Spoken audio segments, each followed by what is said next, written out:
Hi, I'm Kern Mundie, and thanks for joining me today. In this video, we are painting a still life using negative space to block in the composition. I'm working on a wood panel, and I'm starting with transparent iron oxide.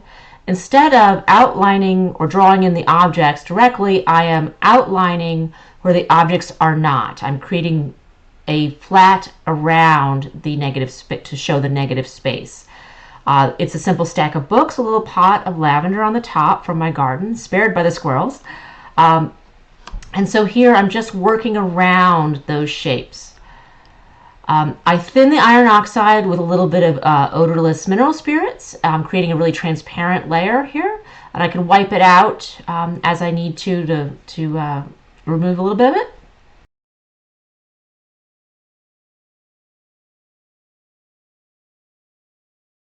I've mixed a little of the transparent iron oxide with some ultramarine blue, and now I'm going in and I'm trying to paint where the light is not.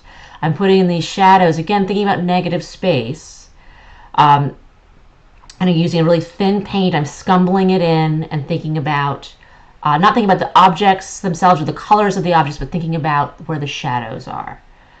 From the camera's perspective, you might not be able to see all of the shadows the way I do, but I'm observing where they fall across the wall and the panel and the books.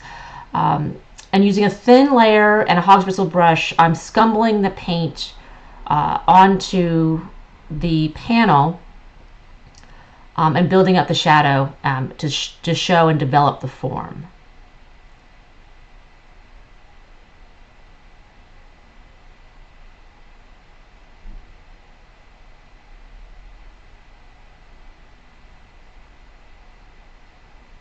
I'm getting in there with the rag and erasing where I need to.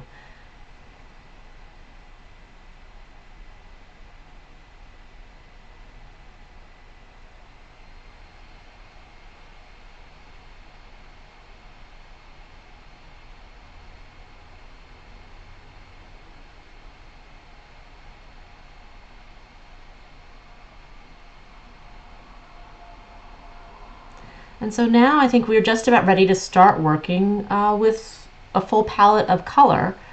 I'm putting in a few more details on the little cup there, getting those shadows in there. All right, so here's my palette. I'm using a mixture of Winsor Newton Williamsburg paints, and I have one tube of Schminke. I tend to work dark to light, and I'm mixing the darker tones first for the books and then adjusting as I go. And I bring the palette knife if I need to, use it as an eraser to scrape away if I feel like I've made a mistake, or if I want to change the color, it wasn't what I wanted.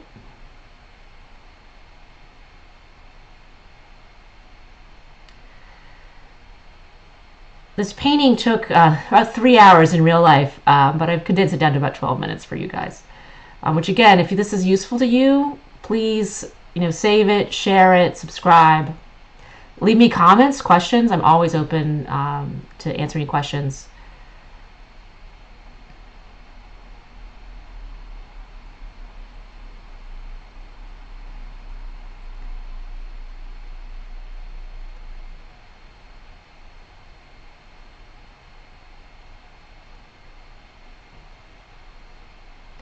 As I paint, I frequently step back and I check the shapes and adjust the perspective. I exaggerate some colors, like this green on the book, to make it a little more interesting. I'm thinking about how the layers interact. I'm putting this red in, and then that blue they put on over it will become a purple and create that shadow. So I'm thinking about that layering of color and how the wet paint brings up the earlier layer of wet paint and how they blend.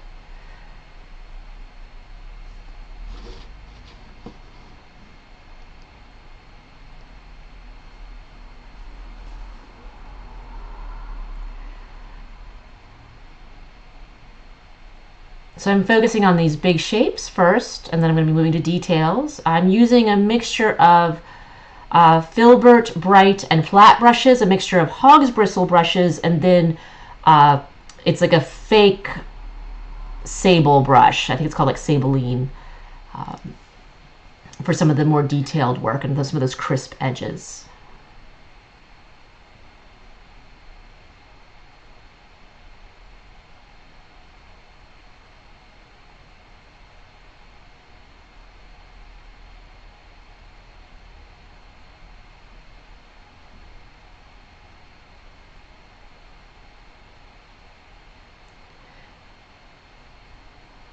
I was using a lot of Phthalo Blue in that cup. It's just such a lovely color to work with.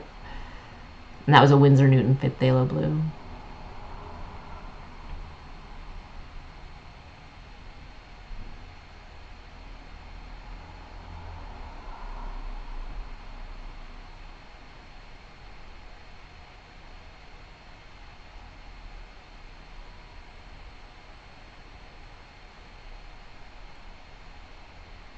With the book, sometimes it's hard to know how much detail to go into. Um,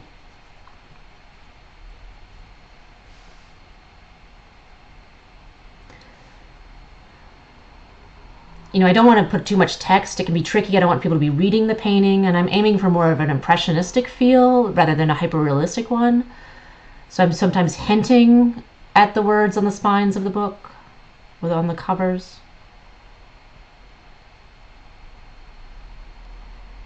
So if the darker color underneath is coming through too much and it's making my paint muddy, I might scrape it off, and then that way I can put a color on top that won't become muddy from that paint underneath.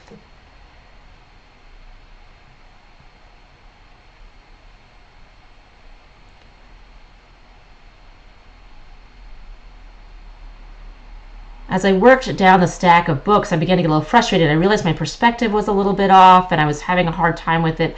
So I decided to take a step back and thought, well, I'll take a break and work on the background for a little while and start blocking that in as just a mental break from the stuff that was frustrating. And so I'm using a white mixed with some liquid to help it dry, and a little bit of that iron oxide is coming through. It's nice, gives a really nice warm tone, which I did enjoy. And again, we put that white right over that darker shadow, and it lightens it and gives it everything a nice feel.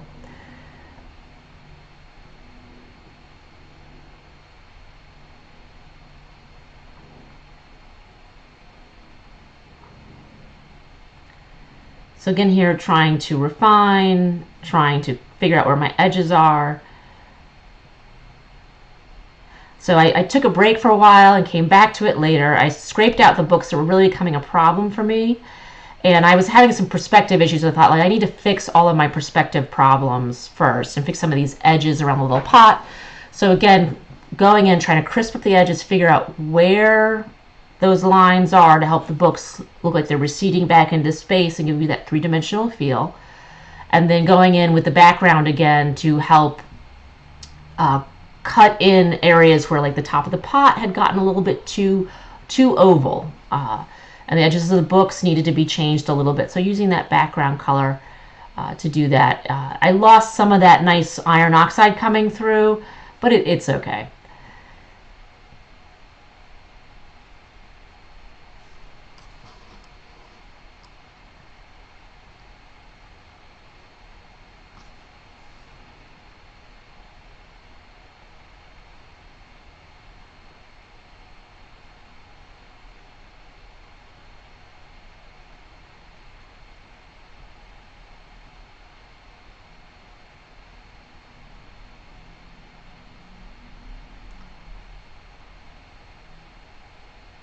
So in a little bit, I'm going to bring in a piece of cardboard as a straight edge to use to sort of find my edges again. And I'll do that. I have a couple pieces of scrap cardboard I'll use, and I'll just lay it on the painting. That way, it doesn't matter if it gets a little paint on it. And then try and figure out, okay, where's my straight line? How do I need to fix this?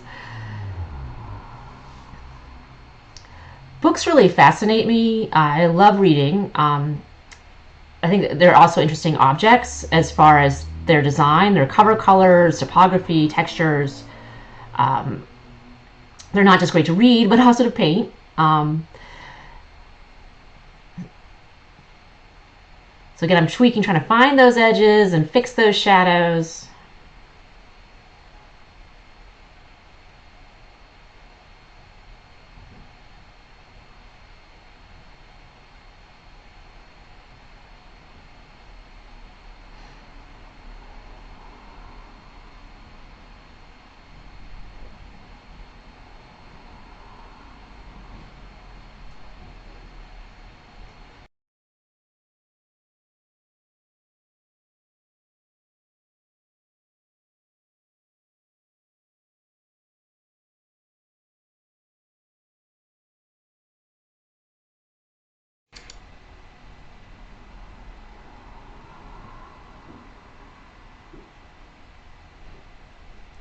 text on the spine of this book was such a big part of that color on the edge, and I thought, like, well, I need to put in something that's there to sort of represent that text. I didn't want to do too much detail, though.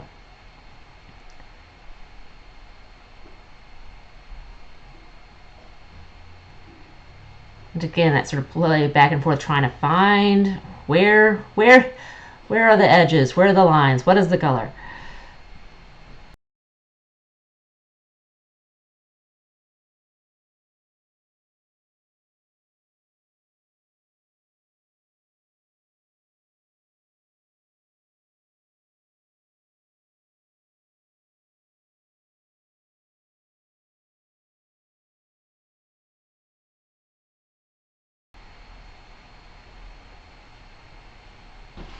And so here at the end, I'm starting to really adjust the shadows. I'm blending in more blue to contrast with the oranges and yellows in the book covers.